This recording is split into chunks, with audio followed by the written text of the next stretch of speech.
नमस्ते बिहार, मैं हूं आपके साथ शिप्रा झा। नमस्कार, मैं आपके साथ लक्ष्मी। लालू प्रसाद ने मोदी सरकार को कमजोर बताते हुए अगस्त तक सरकार गिरने की भविष्यवाणी की थी, जिसका जवाब बिहार के मुख्यमंत्री नीतीश कुमार ने दिया है। नीतीश कुमार ने साफ कर दिया है कि वो मोदी के साथ हैं, अब कहीं नहीं जाने वाले हैं और एनडीए में ही रहेंगे और बिहार का एनडीए के साथ रहने से विकास होगा।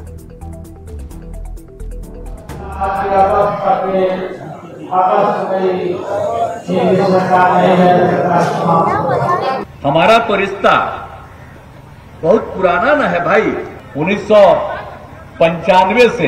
अब बिहार में 2005 में हम लोग मिलकर के सरकार बनाए। 2024 में बीजेपी को भले ही पूर्ण बहुमत नहीं मिला, पर एनडीए को जीत भी मिली और केंद्र में पूर्ण बहुमत की एनडीए सरकार भी बन गई। लेकिन अभी इंडिया गठबंधन में कुछ नेता ऐसे हैं जो इस उम्मीद में हैं कि शायद उनको मौका मिल जाए। इन नेताओं में एक नाम आरजेडी अध्यक्ष लालू प्रसाद का भी है। आरजेडी के स्थापना दिवस के मौके पर लालू प्रसाद ने ये कहते हुए सियासी माहौल को गरमा दिया कि अगस्त तक मोदी सरकार गिर जाएगी। ये मोदी की सरकार बिल्कुल कमजोर है। हो सकता है कि अगस्त में सरकार नहीं है। लालू प्रसाद के बयान पर सियासी गलियारे में अभी चर्चा चल ही रही थी कि बिहार के मुख्यमंत्री नीतीश कुमार ने लालू प्रसाद को करारा जवाब देते हुए साफ कर दिया कि वो मोदी के साथ हैं और साथ ही रहेंगे, कहीं और जाने का कोई सवाल नहीं है। के बाद तो हम लोग तो 2 बार खाली अलग हो गए थे, इस बार भी थोड़ा अलग हो गए थे, तो फिर हमको खराब लगा, ये ठीक नहीं है। हम लोग का जो रिश्ता पुराना है 1995 से, अब बिहार में 2005 में हम लोग मिलकर के सरकार बनाए।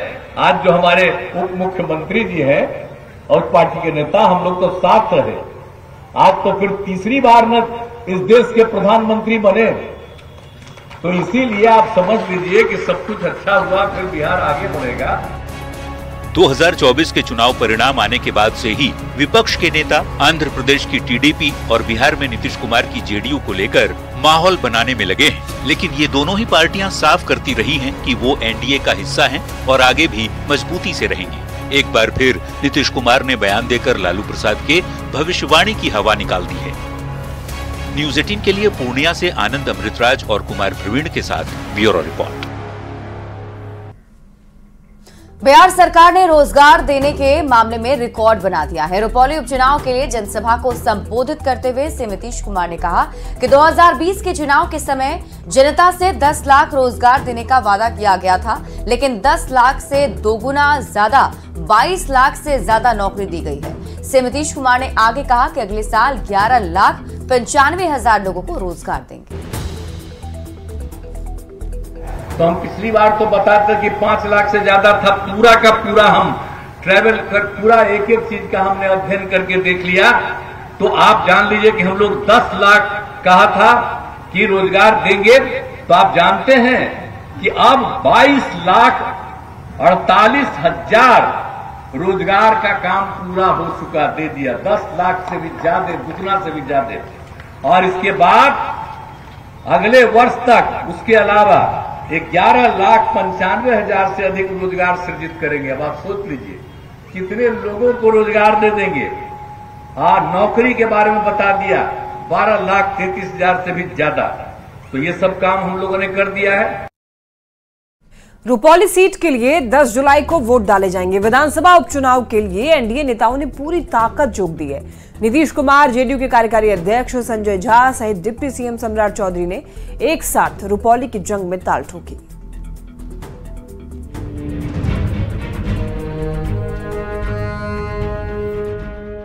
लोकसभा चुनाव खत्म होने और केंद्र में एनडीए की लगातार तीसरी बार सरकार बनने के बाद अब रुपौली विधानसभा उपचुनाव ने एक बार फिर से बिहार की सियासत गरमा दी है। 10 जुलाई को होने वाले रुपौली विधानसभा के उपचुनाव में एनडीए और महागठबंधन की प्रतिष्ठा दांव पर लगी है। नीतीश और तेजस्वी ने अपनी अपनी पार्टियों की ओर से पूरी ताकत झोंक दी है। जेडीयू प्रत्याशी कलाधर मंडल का मुकाबला आरजेडी उम्मीदवार बीमा भारती से है। शनिवार को रुपौली की जनता के बीच पहुंचे सीएम नीतीश कुमार, जेडीयू में नंबर 2 की हैसियत रखने वाले संजय झा, बिहार के डिप्टी सीएम सम्राट चौधरी सहित एनडीए के कई नेता, सभी ने जेडीयू नेता कलाधर मंडल के पक्ष में वोट देने की लोगों से अपील की। कलाधर मंडल जी को विजयी बनाइए, हम इसी के लिए आप सबको अनुरोध करने आए हैं।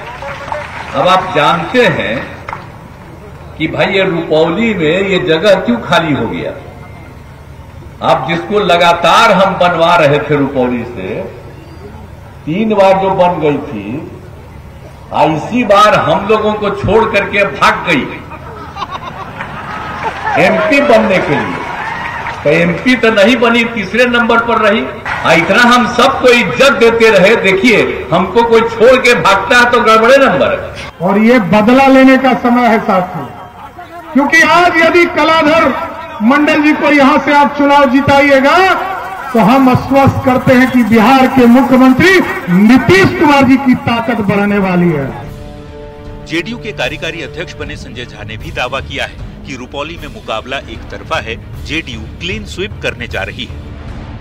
नहीं, यहाँ तो चुनाव एक तरफा है और सही बात है कि बाई इलेक्शन है यहाँ पर और लोग एनडीए के नाम पर, नीतीश कुमार जी के नाम पर, वैसे भी केंद्र में जो सरकार बनी है उसमें बिहार का बहुत बड़ा योगदान रहा है। यहाँ हम लोग चूक गए पूर्णिया में बहुत कम वोट से, और जो हम लोग माहौल देख रहे हैं, आज जो फीडबैक मिला है और आज के मुख्यमंत्री जी के मीटिंग के बाद एक तरफा चुनाव हो गया।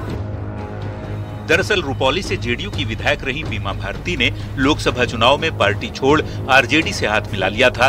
पूर्णिया लोकसभा सीट से चुनाव लड़ी पर करारी हार का सामना करना पड़ा। अब खाली हुई रुपौली सीट पर होने जा रहे उपचुनाव में एनडीए के नेता जी जान से मैदान में कूद पड़े हैं अपनी प्रतिष्ठा बचाने। न्यूज 18 के लिए पूर्णिया से आनंद अमृतराज और कुमार प्रवीण की रिपोर्ट। रुपौली विधानसभा उपचुनाव में एनडीए उम्मीदवार के पक्ष में रोड शो किया गया और इसमें खुली गाड़ी पर एनडीए की तरफ से सम्राट चौधरी, संजय झा, मंत्री लेसी सिंह, मंत्री दिलीप जायसवाल और पूर्व सांसद संतोष कुशवाहा भी सवार थे। सभी ने रोड शो कर लोगों से जेडीयू के पक्ष में वोट की अपील की। रोड शो में बड़ी संख्या में गाड़ी और बाइक सवार भी मौजूद थे। रुपौली में एनडीए के रोड शो का जायजा लिया है न्यूज 18 संवाददाता आनंद अमृतराज। रुपौली विधानसभा उपचुनाव में एनडीए उम्मीदवार के लिए रोड शो किया जा रहा है और बीजेपी के प्रदेश अध्यक्ष और बिहार के डिप्टी सीएम सम्राट चौधरी, जेडीयू के राष्ट्रीय कार्यकारी अध्यक्ष संजय झा, लेसी सिंह, संतोष कुशवाहा, दिलीप जायसवाल सहित तमाम एनडीए के बड़े नेता रोड शो कर रहे हैं और ये रोड शो कई मायनों में महत्वपूर्ण है। इसमें एनडीए के तमाम नेता एक साथ एक वाहन पर सवार है और एनडीए उम्मीदवार के लिए वोट मांग रहे हैं। एनडीए की तरफ से जेडीयू के कलाधर मंडल जेडीयू के उम्मीदवार हैं जिनके प्रचार के लिए इस वक्त रोड शो किया जा रहा है। सम्राट जी, ये रोड शो हो रहा है, कितना इम्पोर्टेंट है सर एनडीए उम्मीदवार के लिए?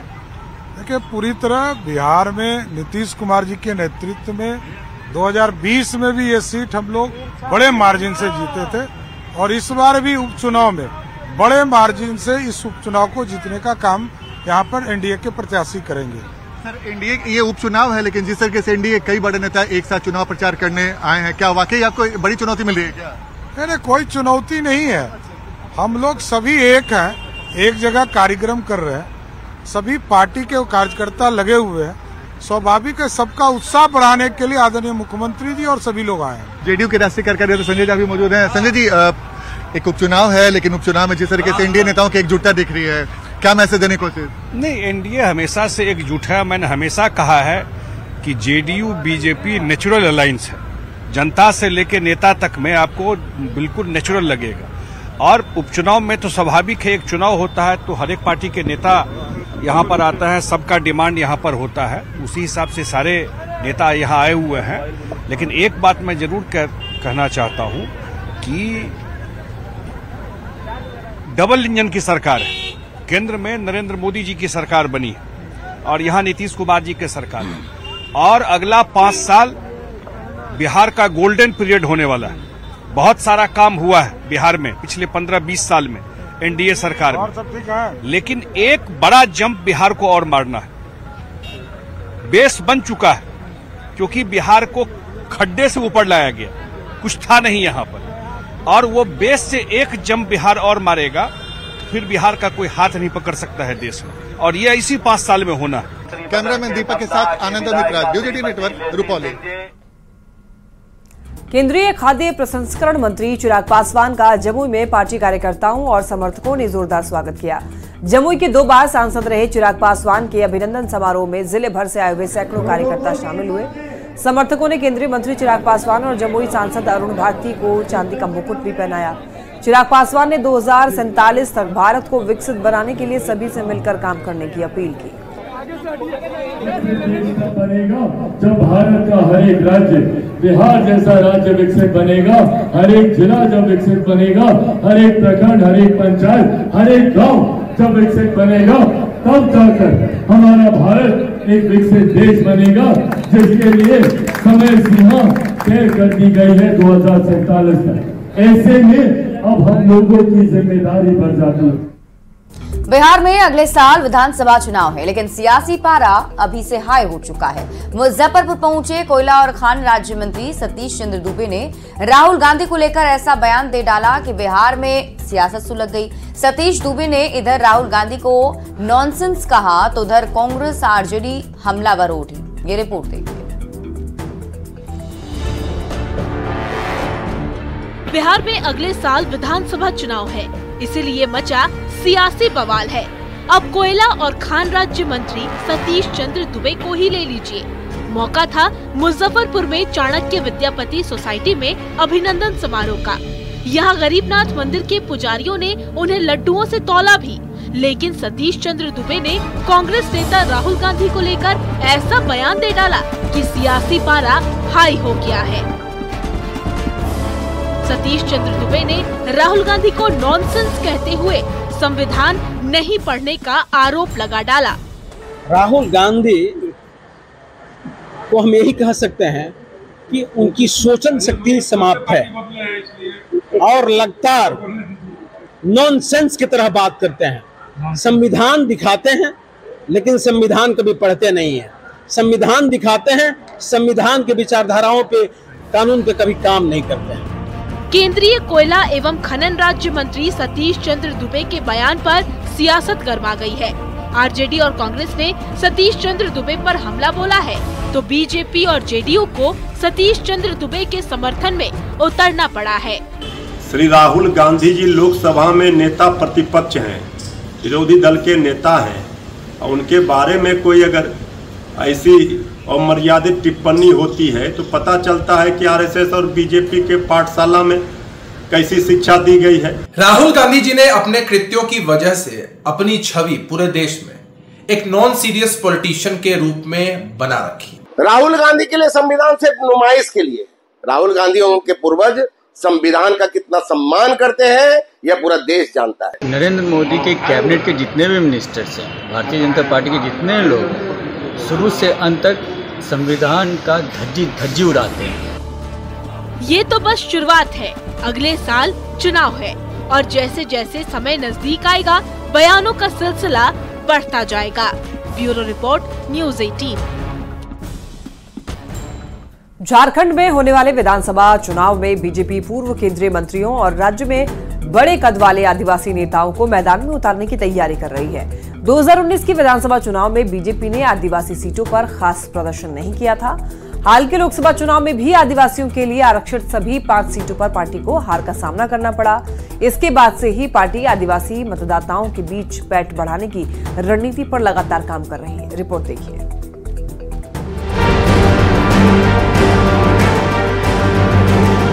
झारखंड में इसी साल नवंबर में विधानसभा के चुनाव होने हैं और इसकी तैयारी भी शुरू हो गई है। जेएमएम की अगुवाई वाली राज्य सरकार के कामकाज में तेजी को देखकर तो यही लगता है कि इंडिया ब्लॉक लोकसभा चुनाव से भी बेहतर परिणाम की उम्मीद विधानसभा चुनाव में कर रहा है। झारखंड और इसके पड़ोसी राज्य छत्तीसगढ़, मध्य प्रदेश और उड़ीसा में भी आदिवासियों की अच्छी तादाद है। तीनों पड़ोसी राज्यों में तो बीजेपी ने परचम लहरा लिया, लेकिन झारखंड में 2019 के विधानसभा चुनाव से लगातार बीजेपी पिछड़ती जा रही है। इस बार लोकसभा चुनाव के नतीजों ने भी बीजेपी की चिंता बढ़ा दी है। ऐसे में बीजेपी का पूरा फोकस आदिवासी नेता और आदिवासी इलाकों पर है, लिहाजा सभी राजनीतिक दल अपने को आदिवासी का हितैषी बताने में जुटे हैं। भारतीय जनता पार्टी शुरू से ही चाहे आदिवासी हो, चाहे हमारे अनुसूचित जाति के भाई लोग हो, सबका ख्याल रखती है। लेकिन अब आदिवासी समाज काफ़ी जागरूक हो गया है, वो समझती है हर बातों को कि कैसे सिर्फ हमें वोट बैंक के रूप में इस्तेमाल करते हैं भारतीय जनता पार्टी के लोग, और जब चुनाव खत्म हो जाते हैं तो हमें दूध की मक्खी की तरह निकाल के फेंक दिया जाता है। भारतीय जनता पार्टी कुछ कर ले, आदिवासियों ने क्लियर एंड साउंड मैसेज दिया है कि उनका सर न आदिवासी धर्म कोड पर आप चुप रहते हैं। आज से नहीं, इतिहास को इनको स्वतंत्रता आंदोलन में इन लोगों का क्या योगदान रहा, एक भी कोई भारतीय जनता पार्टी के नेता बता दे। क्योंकि झारखंड की जनता समझ चुकी है कि ठगने वाली पार्टी है, झूठ बोलने वाली पार्टी है। बीजेपी का मानना है कि बड़े कद वाले आदिवासी नेताओं को उम्मीदवार बनाए जाने से आदिवासी सीटों के साथ साथ आसपास की सीटों पर भी अच्छा प्रभाव पड़ेगा। इस बार झारखंड विधानसभा का चुनाव बीजेपी के लिए कितना अहम है, इसका अंदाजा इस बात से लगाया जा सकता है कि चुनावी रणनीति की कमान राष्ट्रीय स्तर के 2 दिग्गज नेताओं शिवराज सिंह चौहान और हिमंत बिस्वा शर्मा को सौंपी गई है। झारखंड में इस बार फिर भारतीय जनता पार्टी अपनी सरकार बनाएगी। झारखंड की सरकार हिंदुस्तान की सबसे भ्रष्ट और सबसे घटिया, सबसे खराब सरकार है। फिर हमारा लोगों ने परिश्रम किया, झारखंड का लोगों ने हमें आशीर्वाद दिया। इस बार हमें 52 सीट मिला, 9 लोकसभा मिला। बीजेपी के अपने दावे हैं तो हेमंत सोरेन के मुख्यमंत्री बनने के बाद इंडिया गठबंधन भी पूरी जोश में है। कोई आदिवासी के मुद्दों को उठा रहा है तो कोई गिरफ्तारी और कार्रवाई के मुद्दों को भुनाने की कोशिश कर रहा है।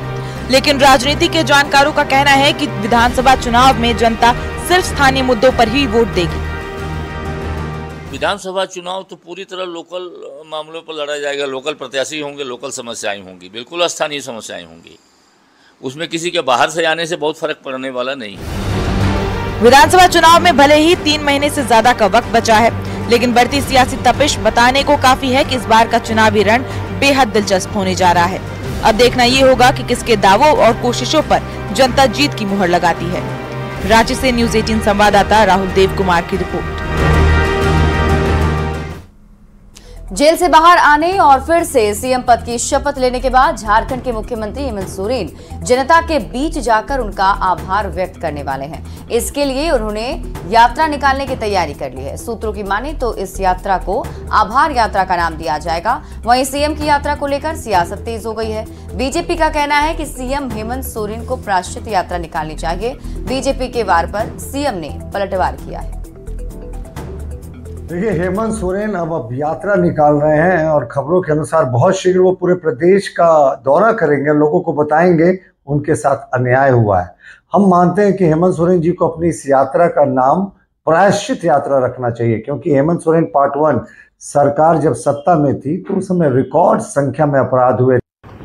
जब हम निकलेंगे, जब ये यात्रा होगी तो उसमें बताएंगे। अभी बीजेपी परेशान है, बोला कि प्रायश्चित यात्रा निकालना चाहिए आपको। अब तो उनको पता चलेगा। आज देश भर के 136 शहरों में सीटीईटी 2024 परीक्षा हो रही है। परीक्षा 2 शिफ्टों में होगी। पहली शिफ्ट की परीक्षा सुबह 9:30 बजे से दोपहर के 12 बजे तक होगी और दूसरी शिफ्ट की परीक्षा दोपहर 2 बजे से शाम के 4:30 बजे तक चलेगी। इस परीक्षा में देश भर के लाखों परीक्षार्थी शामिल होंगे। परीक्षा में किसी तरह की कोई गड़बड़ी ना हो, इसके लिए सभी पुख्ता इंतजाम किए जा रहे हैं। आपको बता दें कि सीबीएसई केंद्रीय शिक्षा पात्रता परीक्षा यानी कि सीटेट का आयोजन करती है।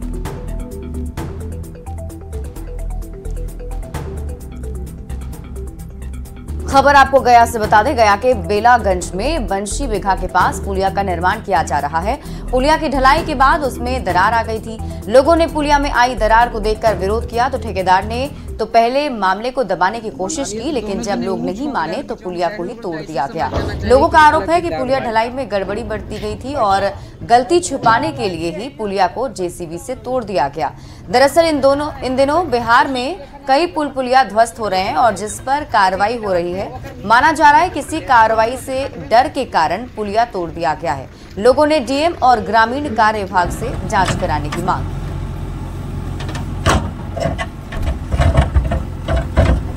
फिर अपनी गलती को छुपाने के लिए उस पूरे पुल को ही जो ढलाई हो गया था, कंप्लीट होने को था लगभग, उसको गिरा दिया। तो हम लोग देख रहे हैं कि जो बाकी जगह घटनाएं हो रही हैं, बेला में किस तरह घटना आई, और हम लोग डिपार्टमेंट से, जिलाधिकारी से ये मांग करते हैं कि उसकी जांच हो और सड़क निर्माण में किसी भी तरह के भ्रष्टाचार को हम लोग भाकपा माले के लोग बर्दाश्त नहीं करेंगे। रोड बने तो अच्छा क्वालिटी का बने। यहाँ रुकेंगे एक ब्रेक के लिए। ब्रेक से पहले नजर डालते हैं सुर्खियों पर।